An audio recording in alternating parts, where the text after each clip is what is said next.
Precision crafted performance. That's Acura in a nutshell, and it's going fully electric. This is the return of the RSX nameplate.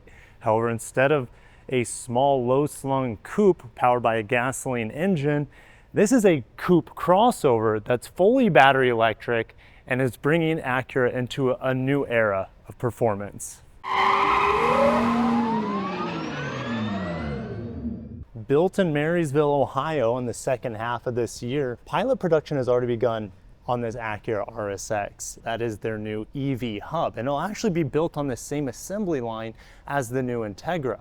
We know Acura and Honda are teaming up with LG to not only build batteries in Ohio, but they're making and gigacasting, or what Honda calls mega casting, those battery pack and casings inside of the Anna Engine plant in Ohio as well. This is one American-made crossover. And while this is still just a prototype that I can't get into the interior of, this Acura is bringing designs that we've never seen in Acura before, but we will see a lot of these sort of inspirations not only carry on the production version of this RSX, but also on future Acura models as well. We know Acura is no stranger to yellow paint colors, the most recent one being the Tiger Eye Pearl. This is propulsion yellow pearl. It does seem like a relative absolutely to the Apex blue pearl that we see on other Acura models. I cannot lift the hood on this RSX to talk about powertrains. Well, there's not an engine under there anyways. This is going to be dual motor. We can expect maybe around 300 miles of range with this aerodynamic shape. And just like any EV, it can probably crush a 0 to 60s under 4 seconds. But time will tell. Again, we don't have official specs on motors, batteries, charging. I can't even open up the NACS charging port, but it will have NACS.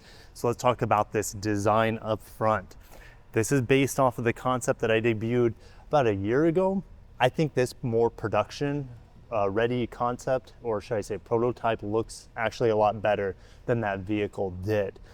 These daytime running lights, some of you guys said it looked a little Buick-ish, but when I saw this, I actually got Integra vibes. Nothing Buick about it, in my opinion. There's no more diamond pentagon grille. There's no more jewel eye headlight. There's no more chicane style daytime running lights. This is an all new design language for Acura. Not only is it impressive when I first saw it, the yellow paint color helps, but I like how they've taken that catamaran design from that precision EV concept and have incorporated here still on the more production ready RSX. Now, coupe crossovers, they're fairly common among EVs because it's a very aerodynamic design. Acura's for this concept, or should I say prototype, has put in digital side mirrors. We know that it's going to have big chunky, who knows how big they're going to be, but it's going to have much bigger real physical mirrors here on the production form. Here's where the charging port is and will be on the production model. Again, it will have NACS charging capabilities. You can see that the door handles here are flush into the body for a more sleek and aerodynamic appeal. We will have a glass roof option. I don't know if it'll be standard. Acura couldn't confirm that, but we will have a glass roof available here on the RSX. Big Brembo brakes. That's definitely a welcome addition here to this precision crafted performance EV. Massive brake calipers in here with huge discs. Acura seemed to confirm, again, I don't want to say too much, but they seem to confirm that the 21-inch wheels will make it to production here. And this wheel design honestly looks like a production style wheel. So don't be surprised to see this sort of design come again. It is essentially a 5-spoke split spoke wheel with machine finished, kind of like a fragment sort of design. And we saw this sort of fragment on the design of that beautiful precursor concept just a few years ago that I detailed for you guys when I was in New York. Looks like it's still living on in some shape or form here on this RSX. We have glossy paint around the wheels. I wouldn't be surprised if maybe on the base trims that we would have a matte finish, but Acura did say dual motor. They said nothing about single motor. And if you do see single motor, don't be surprised if it's rear wheel drive. We have two very prominent gills or gill design features on the RSX. This one is completely non-functional. It's a garnish to give it a little bit more motion on the side.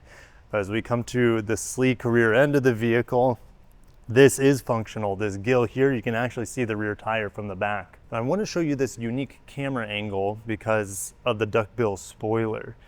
It looks amazing. Look how far it sticks out from the back of the car. It actually sticks out further than the rear bumper or any other piece of the vehicle. Really cool. Definitely is going to add some flair from the side. The sleek lines of the RSX continue to the very back of the vehicle. A single light bar that goes across. And the edge of the rear taillights very much mimics the same design as the daytime running lights up front. Acura typed out. This is the first time we've ever seen this without an Acura caliper on the back of one of Acura's models. This is a trend in the industry. Double trend, I would say. A light bar and the brand logo typed out. Mazda just did the same thing with the CX-5, and that was a precursor for future models. Acura is doing the same thing here with this new RSX with the Acura font in the back. At the very bottom of the rear bumper, of course, you're not going to see any exhaust tips here as it is an EV. I love this piece right here. I hope this makes it to production. I think it's really neat, but more than likely your third brake light will also be somewhere tucked up inside here underneath the glass. Time will tell. Unlike the ZDX that is currently on the market, this is a 100% Honda Acura vehicle. That ZDX is made by General Motors in Tennessee. This ground up EV from Honda, pretty much 100% made in Marysville. Because it's 100% Honda and it's Honda's first software-defined vehicle, we're going to see some cool features that we've never seen on any Honda or Acura. This is actually the first model from Honda or Acura with the ASIMO AI and ASIMO over-the-air updates and the sort of software functionality that we've never seen before. So it'll learn your driving behavior, it can make adjustments within the car, it can make it more efficient, maybe at certain times if it knows your driving schedule, maybe it can appropriate certain battery saving techniques to improve range and efficiency. This new AI system is going to be fantastic and unique to Honda and Acura. Well, maybe a Fila as well, but that's a different discussion. As we wrap up our tour with the RSX concept here, what is next for Acura? Well, this is essentially the same size as an RDX. Obviously, the proportions are different, bigger wheels, shorter overhangs, long wheelbase, that it's an EV. I cannot wait to have Acura and Honda's own technology here to see just how well executed it's going to be. I'm not saying that the ZDX is a bad car, it's a pretty solid EV, but it's not really Honda on the inside or the outside, maybe the design a little bit. But this being Acura's first EV, it's going to set the bar higher. All right, the ZDX didn't have that high of expectations because I know it's not Honda or Acura's bread and butter. This will be. What will this bring to the market when this launches in the second half of 2025? Can't wait to see. Stay tuned for more RSX coverage. There will be more details coming in the coming weeks, months, as we lead up to launch. Acura has now been on the market for about 40 years in the spring of 2026. It is a great time for Acura, a revolutionary time for Acura as a brand switches over to more electrified. Will we see hybrids? Time will tell. Will we see more EVs? That is guaranteed. This one being the first from Honda and Acura built in-house. Cannot wait to test it.